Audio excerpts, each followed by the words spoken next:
Hello, everybody, and welcome to another edition of the Best of Pedalshift.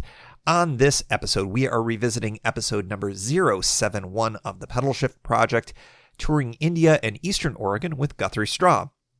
This is revisiting our first interview with Pedalshift Project 5-timer, we need patches badly, Guthrie Straw of the Sprocket podcast, probably somebody who needs no introduction to listeners of this show. I loved this conversation from all the way back in February 2017 on his then recently completed trip to India, his tips on touring Eastern Oregon, which is where he grew up, and some really interesting insights on bike theft in Portland from the perspective of a bike tourist as well as somebody who lives there, plus much more. Show notes for this episode are available at pedalshift.net/071, one of my favorite interviews of all time. Without further ado, here is Guthrie on Eastern Oregon and India.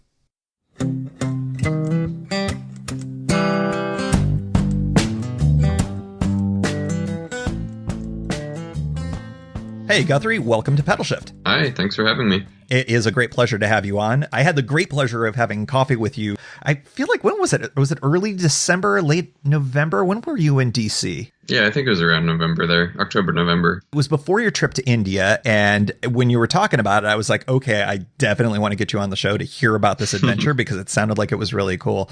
And so here you are.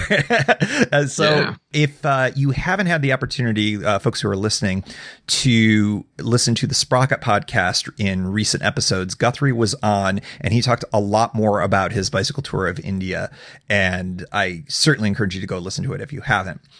But Guthrie, I wanted to talk a little bit about some of the other things that maybe you didn't get to so much on the show.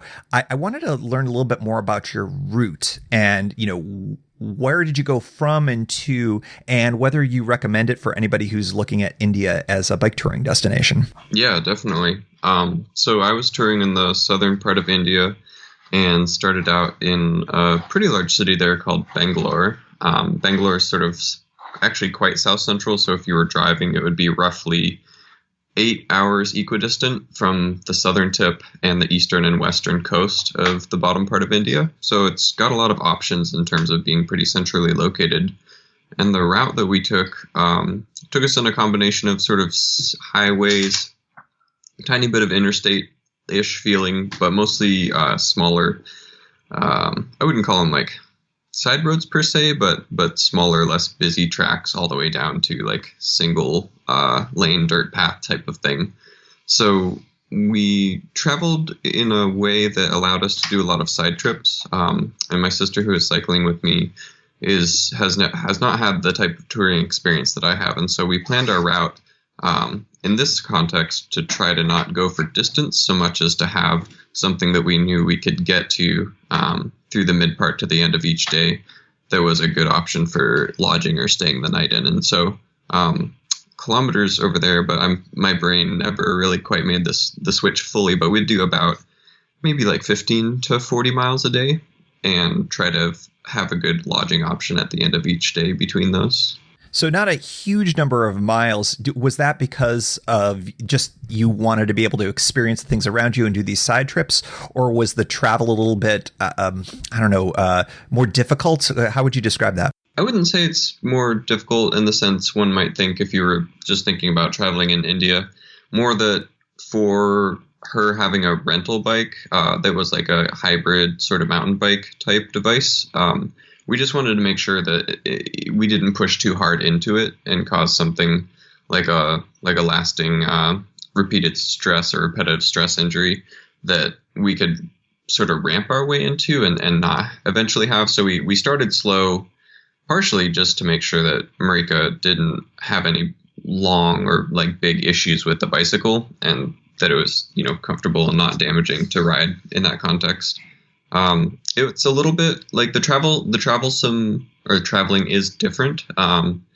But when you get down to it, you're still just doing 7 to 8 hours on the seat of a bicycle. So the train changes and the culture changes, but the cycling, weather dependent remains pretty similar country to country is what I've found in terms of the action. My impression of that part of India, and I have to confess I'm pretty ignorant about India's geography, other than in the north there's lots of mountains and in the south it's pretty flat. Is that pretty much what your experience was?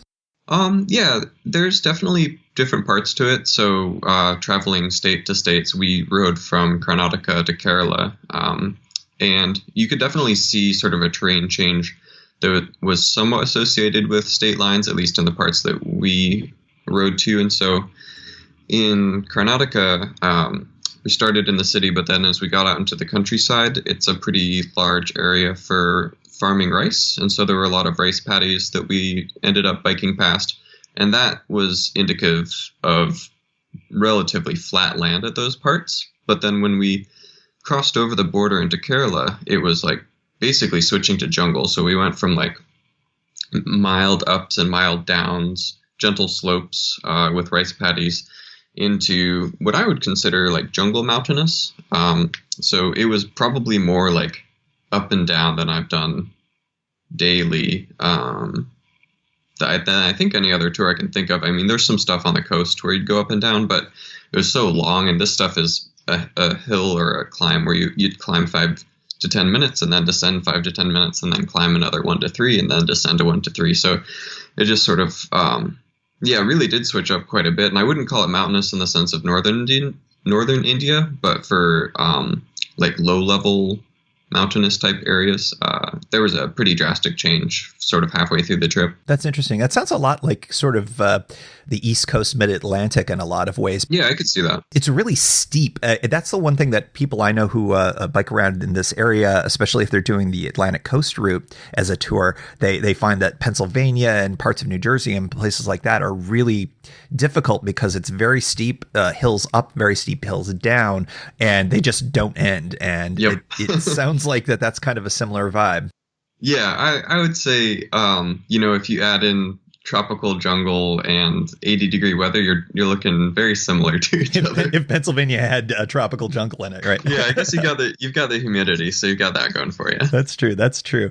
It sounds like you saw a lot. Would you recommend this route to other people, or do you think that there is, if you could have done it differently, you would have done a different route? I know you had a wedding, and this route was sort of prescribed to you more, but would you recommend this route as a repeat for someone else? Yeah, I actually would. I think it was a really solid route. And one of the things, like southern versus northern, the other difference between mountains and less mountains or no mountains is that the culture and just sort of interaction on the roadway is also a lot better from what I've heard. So prior to doing this trip, before I really even knew too much about it, I hopped on my friendly resource, Crazy Guy on a Bike, and just read a ton of tour journals. And so that was part of how I was able to encourage my sister to join me. Was she was thinking, oh, like nobody's done this before. And when you go into Crazy Guy, there's at least like 35 or 40 other people who have at some point in time cycled around this area. So I was sending her tour journals just sort of as a backup of like, yep, totally doable. We might not be the 100th person to do it, but we're certainly not the first. Sure. So yeah, I'd say definitely recommended. The vehicle culture there that sort of intermingles with other parts of the road culture makes it very easy for cycling in terms of like the safety that I felt.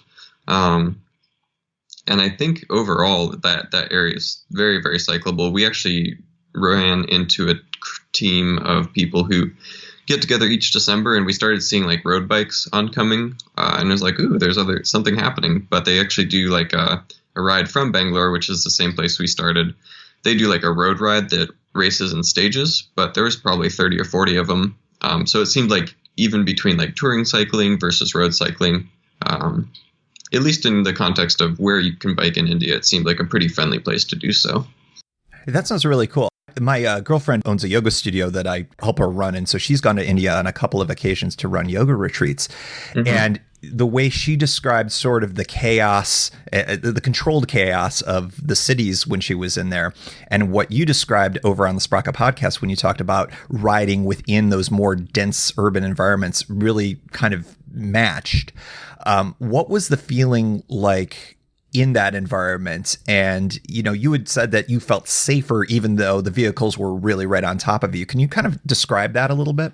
Yeah. I think the term I used was maybe fluidic chaos, where if you just approach it as a bystander and it's your first or even, I don't know, your 10th encounter with it, it just looks like everything is just completely nonsensical and just like a rush forward. But the more you look at it, it is sort of more like a flow of a river where you'll like fall into these channels. And so I found, at least for my style of cycling and for how much traffic there is in Bangalore, so it's like a city of about 9 million people. And because of that, traffic tends to be pretty horrific most days. But on a bike, you're actually just the right size and speed to go pretty much anywhere within the roadway and to be able to keep pace or even like go faster than most of the vehicle traffic, especially if it's like rush hour. You're going to be able to squeeze into places. And so we'd have situations where we're still gaining speed, but everybody else has stopped because the cycles can actually just fit between all the vehicles. And I think it's sort of that lack of road rage that helped, in terms of if somebody does something stupid, people are more inclined to just like brush it off and not really get too upset by it, unless it's something so egregious that people really have to take time out of their day to get bogged down by it. And that's super rare. But yeah, just I wouldn't say people necessarily like share the road with cyclists. You kind of have to carve your own space. But I at least found that, I don't know, I found it pretty enjoyable, actually, just knowing that you are part of that in a greater sense. Like in Portland, for example, just the bike lanes versus the vehicle lanes. It's like when somebody who's driving a car violates a bike lane, or, you know, when somebody who's expecting a cyclist to stay in a bike lane and then they go out of that lane to make a turn or whatever. I feel like it just creates this like very potential zone for conflict, and like tempers rise much more quickly when somebody's outside of what you would consider their assigned lane. And that just doesn't exist in India. And so there's no like questioning about like, oh, this cyclist's in the bike lane. It's more like, oh, this cyclist's where he needs to be or thinks he needs to be in order to get where they're trying to go. And so am I. And so is everybody else. And so, you know, I don't know, I think it kind of flows a little nicer. It's funny, the way you're describing it makes me think about festival concerts in Europe in particular, but in the States to a degree too, where it's just you're shoulder to shoulder with people, but everybody sort of watches out for each other a little bit. And there's sort of the code is just a little bit different. If someone falls, then you pick them up, you know, so nobody gets hurt. And it sounds like that the kind of fluid chaos of this situation is everybody sort of moves, but it's sort of like a river of water or whatever, you know, and everybody's going to get there. And just because things are so packed, the speeds are down a little bit and everybody can see each other. And I think you described people use their horns for communication. I think that's very different than what we deal with in the States and in other countries. But it seems to work pretty well there. Yeah, definitely. Folks have got it figured out. Yeah, oh, totally. Yeah. How long did it take for you to sort of get used to that? And was it difficult in the touring mindset when you transitioned between more crowded areas and more rural areas? It didn't take long, but it was what was interesting was how well it soaked in over the course of the month. And so when we were leaving Bangalore, it was a little bit of sink or swim, because it's not like traffic was going to slow down and all of a sudden be more tame just because like we were in town for all of a sudden. So when we got out of the hotel, the first like minute, I was just like, oh shit, like, all right, like we're just going to have to do this. So, and you've been observing this. We stayed 2 days in Bangalore before starting the bike trip because we had to arrange a rental and stuff. And so like I knew what the traffic looked like. And then you make that jump, right? Like it's your first time swimming, and you just sort of like nose into the fray. And so the first day definitely was the biggest learning curve. But I even had my phone out and was like filming video by the end of the first day because I felt comfortable enough. And what was interesting was I didn't realize how used I had gotten to it until the wedding rolled around, because we had some folks who were flying in from the US to attend. And when I just like walked out into the middle of traffic on a 6-lane, just trying to get to the mid barrier and then get to the other side, like I didn't realize how much I had gotten used to it until all of them were just like, oh shit, like, whoa, watch out, you know, because they're thinking I'm just like, yeah, walking to my death. But you know, the interesting thing about walking in India or cycling is It's much better if you remain predictable and consistent. I mean, I guess surprise, surprise, but Right. things would mess up more if you tried to slow down for somebody like a pedestrian than if you just kept going. And so once everybody acknowledges that, you can walk through 6 or 8 lanes, no problem. You just have to be consistent about how you're walking and where you're like stopping for the gaps. Because people will keep on coming, but you can dodge them just by stopping in the middle of the street. And it's not like I'd necessarily recommend that. But I did realize how much I'd gotten used to it when I kind of like started out and expected people to follow me. And they did, which is good, because if they had stopped and like not considered it for a second, then we would have been in trouble. But yeah, it's just a, you know, yeah, like you're talking about. I'm not sure if social contract is the right word, but everybody seems to be pretty much on the same page in terms of what's expected on the roadway. Yeah, it's just a different set of community guidelines and expectations. Yeah. That's really interesting. Yeah. It's so funny because, I mean, this is just in one context, but of course, you know, we have cultural differences on all sorts of things. So of course, why wouldn't it be any different with, you know, traffic and walking and pedestrian and all these other types of things? You know, things develop on different tracks. So. Oh, totally. It was actually funny because there was a transportation planner from Portland who was sponsored to go and attend a transit seminar in one city over from me. So while I was biking, I was also checking Twitter, and he was tweeting on like all these traffic ideas in India. And I was like, oh, like I totally see that. So it was like my own little traffic guide to all the changes. That's interesting. Yeah. Yeah. There's definitely a bit of a learning curve, but it sounds like that it's not so out of sorts that you can't deal with it once you're over there and you're sort of immersed in it. Yeah. Yeah. Just gotta become part of the flow. I think you learn a lot about people when you tour with them. And obviously you've known your sister your entire life, but what did you learn about her or your relationship in the context of bicycle touring, particularly since it was her first time?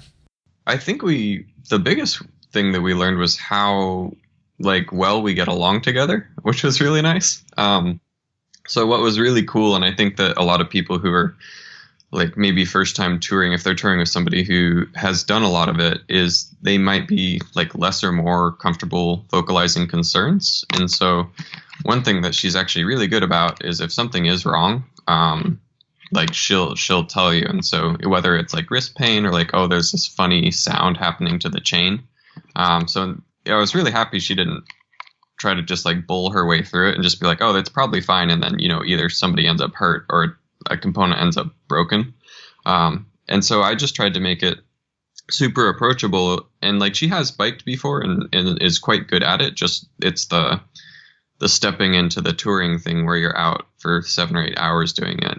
It can become tiresome. And so just kind of like gauging expectation versus reality and just trying to come to the same place in the middle on those two to make sure that both are having fun as well as I guess feeling accomplished within that as well.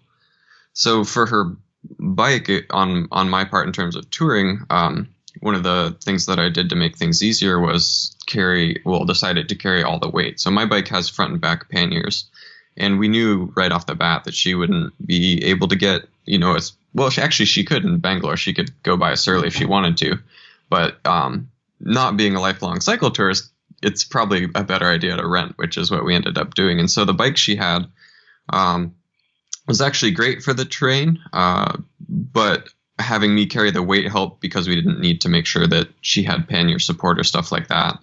And then also just trying to make sure, like we stopped at a cycle shop to eventually get gloves and a couple of other things because as wrist stuff came up, it was like, yeah, let's like not get carpal tunnel on this trip because that wouldn't be that fun.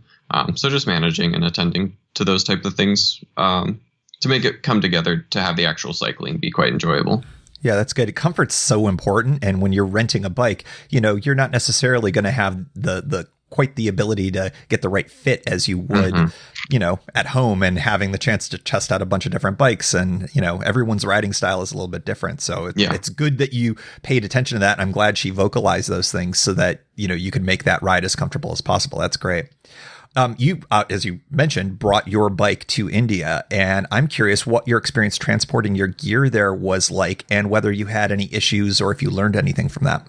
Well, I learned that if I fly in Southeast Asia again, I'm probably going to try to get a Cathay Airlines flight just because it was so weird. This was actually one of my biggest fears, was not being able to easily transport my bike. And not only did I have a really easy time transporting it, but it was actually free both ways. And I just, like, if you can read horror stories online of people paying like $300, $400, depending on how their flights are booked to get their bike from some place to another.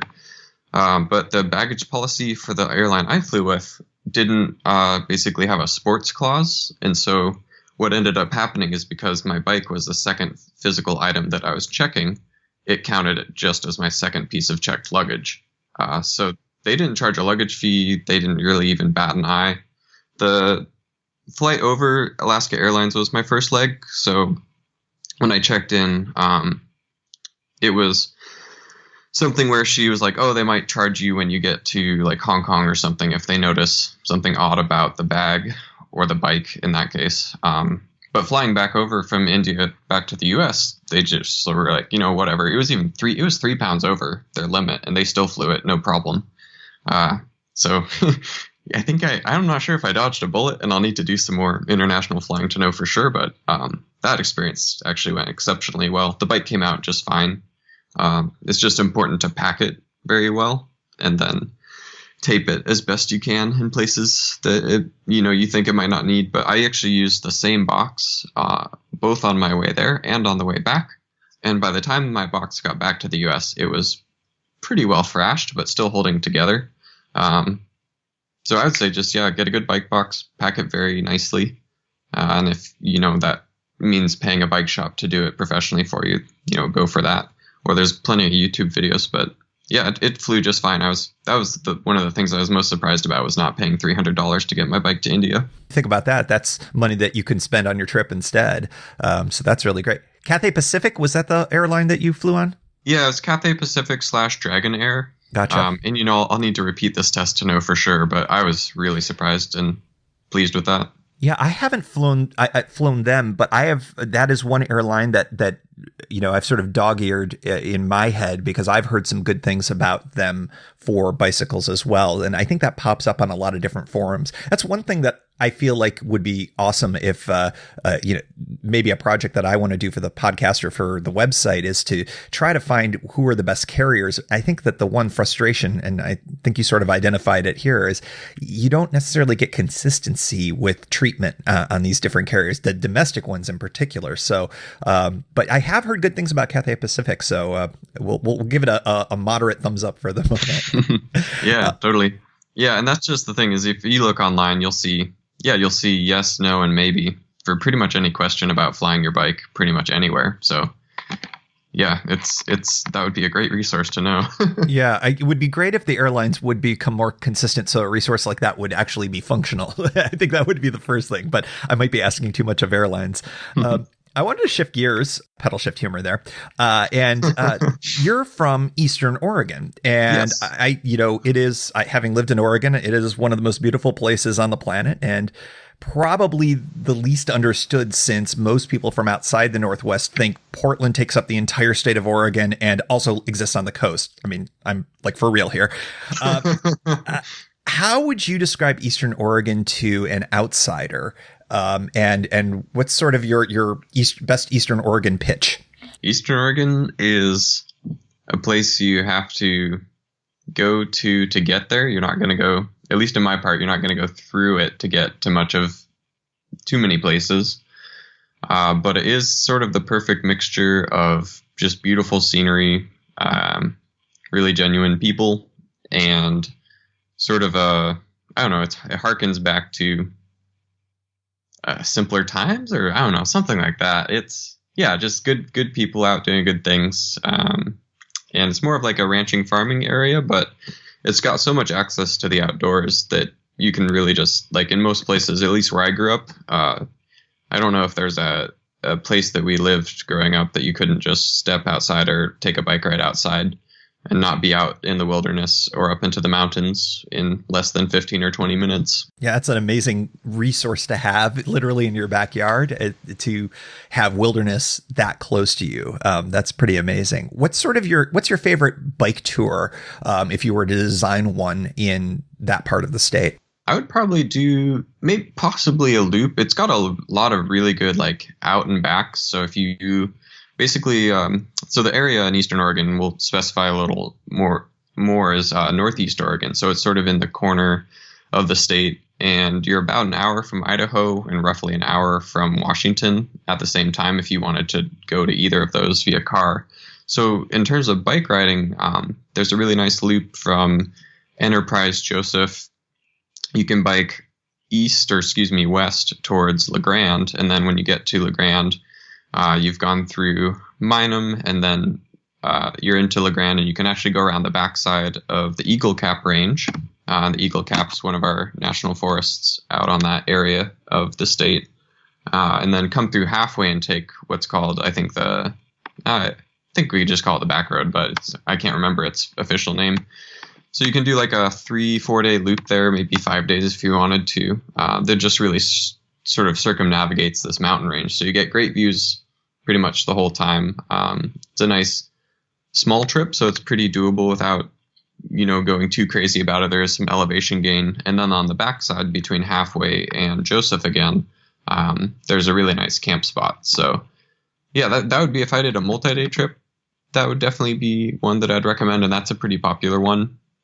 But another fun one to do is just kind of like go out or down into Imnaha, which is actually one of the smallest towns in the county. And they've got a lot of really nice canyon land there. So Enterprise and Joseph, these are all situated on kind of a high plateau or high meadow, which is where a lot of folks do ranching. And so you can go one direction and get like huge plains. You can go the other direction and get the mountains. And then you can go a third direction and get canyons. So there's actually like 3 really different regions or terrains there as well. And in the colder months, heading out to Imnaha, getting down into the canyon can raise the temperature. And it's just also a really gorgeous spot to take a bike ride to and then go, either camp over or take a hike for the day. Yeah, this is all sort of, as you described, sort of high desert, at least on the plateau part of it. So in the summer months, we're talking triple digits pretty easy. So would you say spring, fall is probably the best time to do these types of rides? So we're actually far out enough. Like if you're central, sort of like near Irrigan or Boardman, perhaps, those are definitely your triple digiters. Where I'm out in, it actually is quite a bit cooler than that because it's up. Okay. It's still at about 4,000 feet, but it's got that, I don't know if it's technically a rain shadow from the mountains there, but it's much more common to be around like 70 to 80, and they'll hit their hundreds maybe for a part of it, but it usually stays pretty cool actually, which is kind of one of the secrets of that area. Cooler than Portland these days, it sounds like. Oh yeah. When Portland's baking, they're usually maybe 10 degrees behind us. That's crazy. Yeah, it's pretty neat, actually. Yeah. Well, it's funny. When I lived in Portland in the late 90s to the early O's. And, I don't think it ever broke 90 more than a handful of times in the 5 years I was there. Now, my brother lives there and it's regularly in the triple digits. And I'm just sort of like, shrug. I don't know what happened, but the thermostat got cranked up in Portland for some reason. Well, climate change. Yeah. It's probably a good call. I mean, I'm always loath to say weather, because climate is much larger than weather and all the science behind that. But at the same time, we're starting to add up a few years here where we've got some data there. No, I that reflects my experience as well. When I moved to the western part of Oregon, it was just around 2001, and I definitely remember in younger years, you'd have that hot day or maybe a hot almost week or something. Where you'd go over to your friends with the air conditioner because they were the only friend you had who had an air conditioner. And everybody else just sweated it out and used fans for about a week and then forgot about it. But yeah, not these days. It's really freaking hot. It's pretty hot. Yeah. It's a really different vibe than it was back because you moved into town about when I moved out. So I think you experienced the transition of it all. So. Mm-hmm. I wanted to, speaking of Portland, you're working on a bike theft documentary based in the city of Portland. And I know bike theft is a thing everywhere pretty much, but it's seemingly extra pernicious in Portland. What have you discovered in the course of working on the film? And do you have any advice for bike tourists who roll into Portland when they get there to keep their gear safe? So the film is something I've been working off and on for about 2 years now, and unfortunately, a little earlier last year, a huge data loss vastly impacted my ability on that project. But what I have been learning a lot of is, when I first started, I sort of kind of assumed that there was broken into these rings, and what I found out in terms of like a very sophisticated ring and a very basic ring is that the sophisticated ring is very, very small, and the amount of is best I've been able to find sort of drug motivated theft is the vast majority of it. And so unfortunately a lot of it is just folks who are just methed out, needing to get a fix, and are going to find whatever way possible to go get a bicycle. And that's actually the great majority of what I've seen anecdotally and also from filming that's happening around town. And so I think any big city, you start getting into those problems, but especially just because Portland's such a bicycle city, stuff gets really bad. And so people will, try to, set their bike outside of our bike shop to come in for just, 30 seconds to ask a quick question. And we're always just oh no, bring it in. So in terms of bike theft and touring in Portland, just because it is so bad, there's actually a bit of a joke in the community now that every bike tourist ends their, cross-country tour in Portland, because usually what happens is when they get to Portland, their bike gets stolen and they can't make it out to the coast. Sad but true. I have heard a few of those stories myself. Yeah. In the summertime, it seems like about one a month as far as what I've been able to tell. So my recommendations for touring Portland is trust people when they tell you that you need a stronger lock. And ideally, your first stop in Portland, if you don't have a lock, should be probably at a bike shop where you can get one. It really is worth the peace of mind of having something a little more solid on your bike than that cable you've been lugging around for 3,000 miles. Even the thickest of cables don't stand up overnight here. And so something that's a steel U-lock. A lot of times if you're doing warm showers, your hosts will have a great suggestion, or I know I've got a few spare locks lying around, so I always just do a loaner when folks come to town. But yeah, finding some way of getting at least a $40 or $50 Kryptonite or On Guard U-lock or something like that. That's going to be the first step. And the second step is public transit's actually pretty decent here. And so if you just don't want to worry about it and you have a safe place to keep your bike, you're probably just as good off taking the Max or the bus about to places, just because you're going to be able to see roughly the same places anyway. And then you could leave your bike safely inside. And if you do decide to ride, just make sure you lock it inside if possible, and lock it with a great lock outside if not. What are your locking strategies as someone who rides in the city? So I have a pinhead system and a Kryptonite Evo lock. So it's the orange series that's one above the standard gray series from Kryptonite. Yeah. And then when you get into, I could theoretically and probably should theoretically upgrade to the New York Forget About It series, which is just insane bonkers thickness. I use it here in DC for in my hallway. Yeah. Yeah, you totally have to. And so I think I'm probably okay, but I also feel like every time I lock on the street, I'm tempting fate, even with what I have. But what's nice about the pinheads is for folks who aren't familiar with this set, it's basically a security system for a lot of the common nuts and bolts on your bicycle. And so I'm able to have an individualized key for both my front and my back wheel, which is also theft or tamper resistant. And then there's one for your headset as well, because a lot of times when you're locking up your bike, we all know, get the front wheel, get the back wheel. But if you forget to get your front wheel, instead of just stealing the wheel with the same amount of Allen keys or a 5mm Allen key, people can also just take your fork right off the front of your bicycle. So they get your wheel and your fork, and you're out with headset and all this other stuff. So yeah, it's amazing what can be stolen and how easily it can be stolen. And I think most of the folks who are listening to this show don't live in places where theft is up to that level. Even here in DC, I don't have to worry about getting a fork stolen, generally speaking, but I lock up the front wheel and the back wheel. I double lock up all the time just to be on the extra safe side, because it's just a drag to get your bike stolen. A wheel is a daytime steal. A bike is a daytime steal, but I feel like for fork theft, that's usually somebody left it overnight, and then somebody goes out when it's dark and grabs it. And there's kind of like a like a week rule, I guess I have for most, or not a week rule, but I've seen a trend of if it's out there for a week, most of it that can be parted out will be parted out.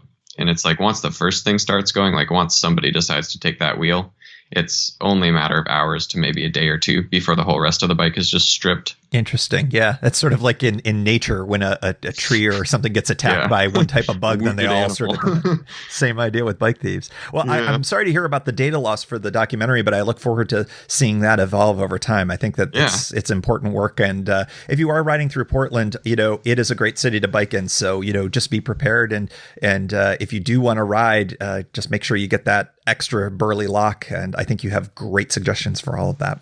Yeah. So where can we find you on the series of tubes that is the internet? You can find me at pedaldream.com. That's pedal like a bike pedal.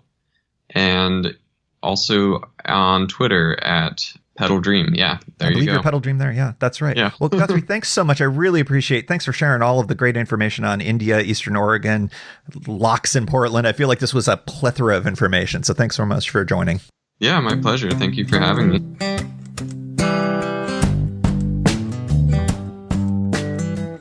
I want to thank Guthrie once again. You can go check him out over at pedaldream.com and lots of good stuff over there. Guthrie's a great guy, and he pops up now and again on the Sprocket podcast too, so go check that out.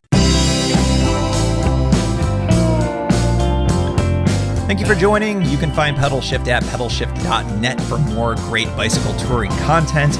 You can hear the Pedalshift project through Apple Podcasts or your favorite podcast app. Opening music courtesy of Jason Kent off his self-titled album. The track is called America. Check out his band Sunfield's latest release, Mono Mono, wherever cool music is available.